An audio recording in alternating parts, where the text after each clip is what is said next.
All right, what is up, party people? Bit of a different episode today, but I have noticed people in the comment section saying, "Hey, Jackie, can you we don't care about non-local SEO stuff." And then another comment said, "We're into money making stuff." So today, this is more about money making, less so about SEO. I hope you guys like it. This is something I wish someone told me in the past. All right. Especially in my early 20s. I wish someone told me this. Like, no one told me this when I was younger. Why not? And now I'm 30. It feels like it's too late, but like I back tested it and it's not. All right. Anyways, so the market has recently tanked. Something about the US and yen falling off a cliff. And every time the S&P 500 bails like this, I do this one thing. It's a little quirk, but yeah, I'm just going to talk about my investing strategy today. Probably won't get as many views, but yeah, we'll see. Anyways, for the next couple minutes, I'll be reporting my numbers from the day before, plus eating some creatine. If you guys can't handle it, please look away. As you can see, still at my parents' place. Probably overstayed this time. You know, it was my dad's birthday yesterday. It's pretty wholesome. We grabbed dinner. Janice is good at giving cards to people with birthdays, so got him a card. Pretty wholesome. Had dinner, walked around a park afterwards. You know, just spend time with your parents, you know, especially if they're in their mid-60s, which sounds crazy to say, but yeah, here we go.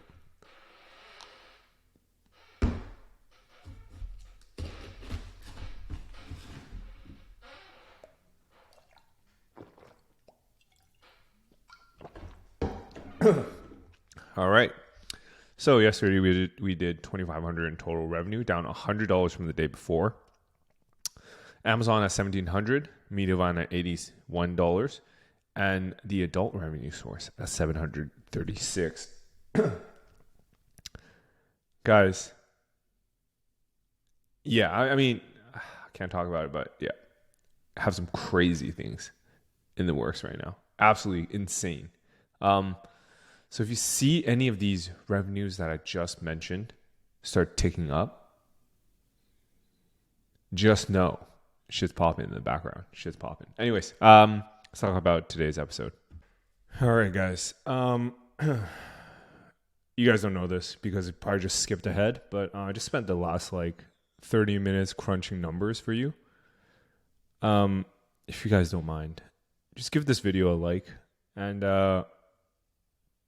I don't even know. That was a lot of work. But even though ChatGPT helped a lot, but I just crunched numbers. And if you guys sign up for the first link in the description, I also commented down below and pin it. You'll see all the numbers I ran. All right. It's insane. You can check out ChatGPT here. So what I did was I downloaded the last 97 years of S&P 500 data and then back tested it based off of different strategies. For example, buying on a 1% dip, 2% dip, 5% dip, buying every Monday, buying on the first of every month, plus lump sum, which means buying 97 years ago, 10K worth of S&P 500. Yeah, I think this should be a fun exercise. And then at the very end, I included the IRR for each one. All right, so if you take the nearly 100 years duration, the winner is actually, which is surprising, buying on a 1% dip every time. So what that means is if you have a starting cash of 10K and you bought a certain percentage every dip, then 1% is the winner in 100 years. No one's living to 100. And so, yeah, probably something more interesting is 30 years.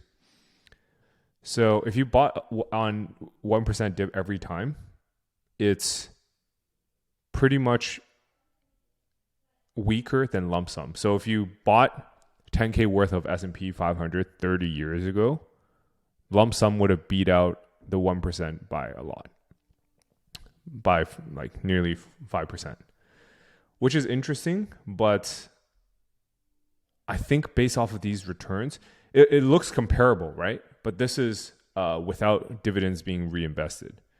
So with dividends reinvested, it's more exponential. Side note, by the way, this is not financial advice. Don't come after me. But I just want to make sense of all this data, and then you guys can take an informed decision. So what I've personally been doing is I invest every week, and not on a set date either, because historically I think like Fridays are higher, Mondays are lower. So what I've done is I buy every Monday, Wednesday, and Friday, and I buy every 1% dip. I don't do lump sum because it's bad for my mental, and I don't do first of every month because it's almost also bad for my mental. So this is just a little fun fact. I wish someone told me this, by the way. And quick disclaimer, what happened in the past isn't an indicator of what's going to happen in the future, but it gives you a pretty good sense, especially if you have a 97-year back test or 30-year back test, because we've been through a couple of recessions in between. I think this is pretty good data. So I think, 30 years is pretty interesting because lump sum comes up on top, whereas in the 97 years, if you have a long enough time horizon, buying every 1% dip is a good one. In the last 20 years, I think the winner was also lump sum, but then 1% comes up pretty quickly, followed by every Monday. So what does this mean? That means if you have the stomach for it, if you have 10K right now of just free cash, throw that shit into the S&P. But your time horizon needs to be 20 years. So you can't access this 10K unless it's in 20 years. That's pretty much what it's saying. All right. I hope that makes sense to you, because if you have a long enough time horizon, lump sum typically always wins, is what you're seeing. At least in the 30-year mark, 20-year mark also. This is fun. I find it fun because it's making money, and it's like one of those like investing things where if I want to retire, this is what I need to calculate. And in the last 10 years, I think this is also interesting. Lump sum obviously won out as per usual. Second place is buying every 2% dip, which is odd to me at least. Followed by buying every Monday, followed by buying 1% dip. All right, let's see the annualized rate of return. I think the winner was, as we expected, the 1% dip over 97 years. Over the last 30 years, I believe it was lump sum, followed by every Monday, followed by 1% and first of every month. 20 years, lump sum followed by 1% and Monday. Okay.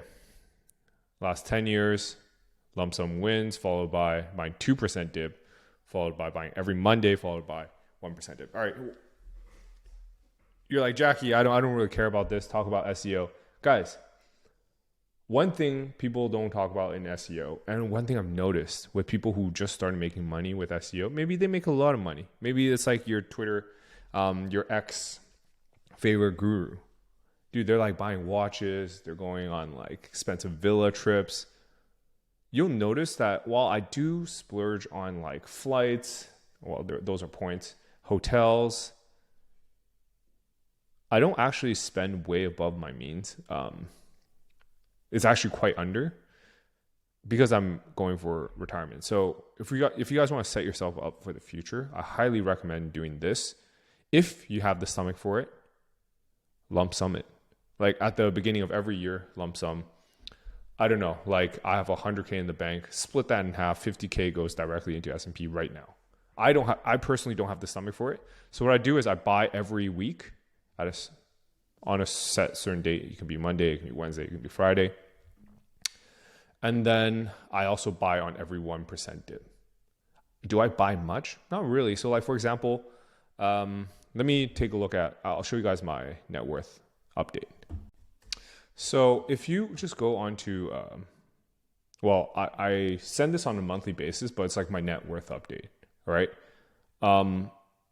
not, I don't know, people can't really stomach it sometimes. Maybe it's like too radical of like a transparency thing. I don't care. Anyways, let's talk about it. So you're probably thinking, hey, Jackie, you're sitting on 23% cash right now. What is wrong with you? Guys, the reason I do this is so I have a long enough time horizon to dollar cost average in.